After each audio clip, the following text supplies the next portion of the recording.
Zurück am MX5, diesmal geht es um den Innenraum. Nachdem wir mit Uni Schwarz schon die Königsklasse der Aufbereiter außen hatten, haben wir mit einem hellen, abgerockten Innenraum die Königsklasse für innen. Darum geht es in diesem Video. Wir machen das hässliche Entlein zum schönen Schwan. Folgt uns bei der Verwandlung.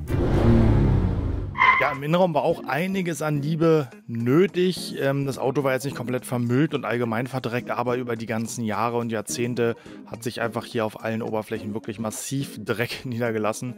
Der Ledersitz oder die Ledersitze sahen leider wirklich nicht mehr so gut aus. Da haben wir uns dann entschieden, dass wir hier eine komplette Lederreparatur machen. Das heißt, die Sitze wieder im möglichst guten Zustand wiederherstellen. Also wir haben hier wirklich allerhand Verschmutzungen und leider auch ein paar Beschädigungen. Die können wir jetzt nicht weiter beheben, gerade an Kunststoffteilen. Aber ich würde sagen, wir starten mal mit der Innenraumaufbereitung. Erste Schritte wie immer das Ausräumen des Fahrzeugs, damit wir überall gut rankommen, alles sauber machen können. Müll wird entsorgt, der Rest wird natürlich gesammelt und wieder eingeräumt.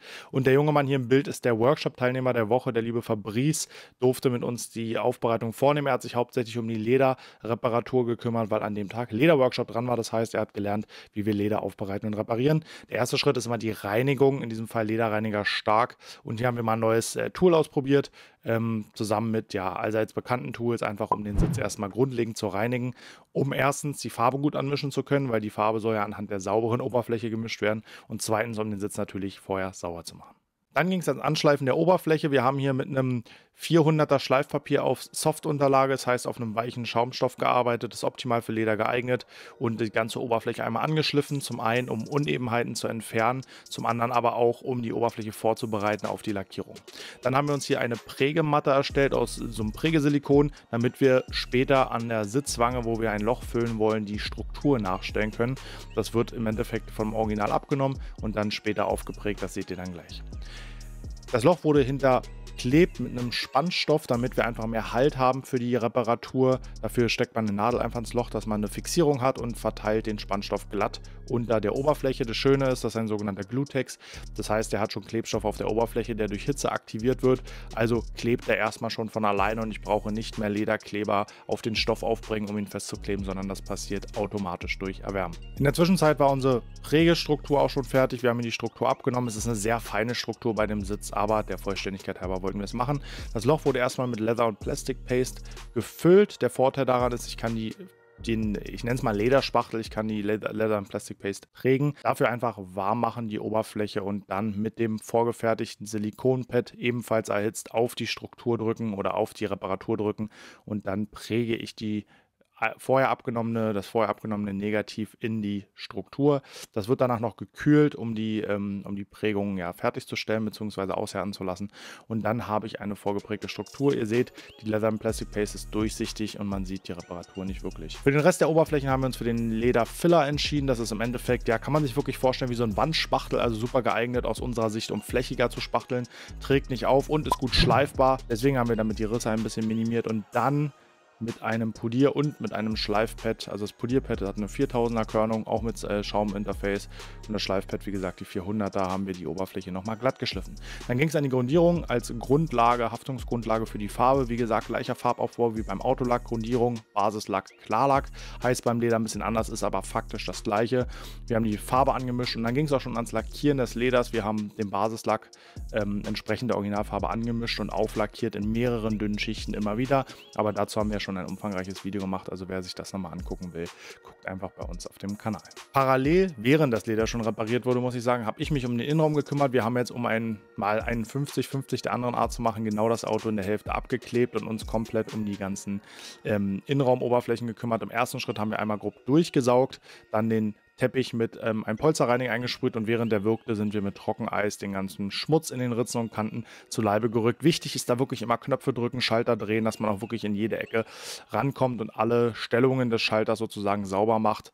Und genau, wir haben hier einen Polsterreiniger Akut SOS Carpet Cleaner gewählt. Der hat eine schöne Wirkzeit von 15 bis zu 30 Minuten. Das ist natürlich optimal, weil ich in der Zwischenzeit mich schon mal um die ganzen anderen Oberflächen kümmern kann, während der wirkt, und da keine Zeit verliere.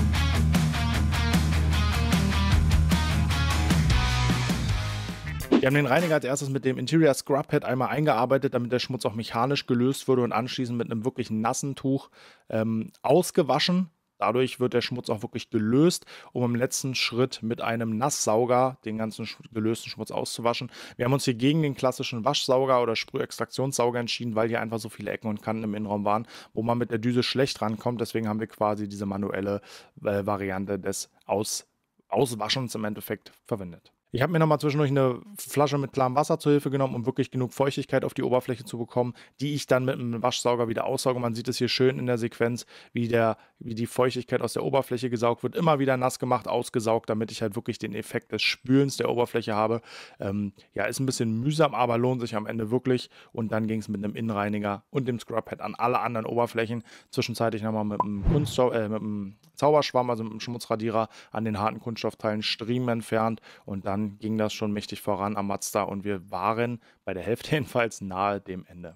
Die Oberflächen habe ich nach dem Abreiben mit dem Scrub Pad nochmal mit einem feuchten Tuch abgewischt. Das liegt einfach oder bringt einfach das, dass ich den Schmutz, den ich dann gelöst habe, den das Scrub Pad nicht aufnimmt, sondern eigentlich nur löst, beziehungsweise nur zu einem ganz kleinen Grad aufnimmt, auch nochmal aufnehme in mein Tuch und von der Oberfläche entferne. Ganz wichtiger Schritt, sonst trocknet der Dreck einfach wieder an.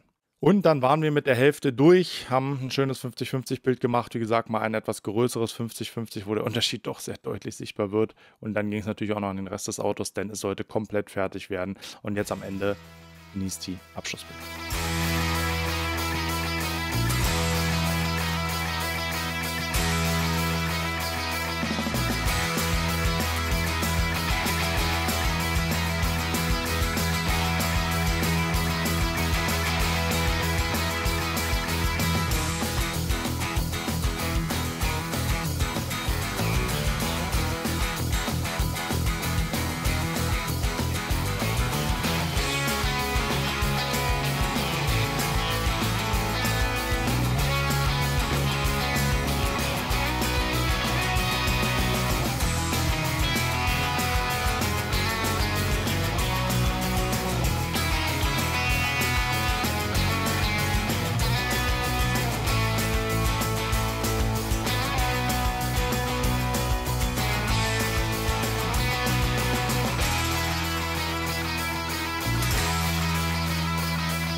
So, das Projekt ist rund. Der MX-5 steht wieder gut da, gerade für sein Alter. Die Sitze sehen wieder top aus, der Innenraum ist sauber, der Lack war ja eh schon nach unserem letzten Video gepflegt.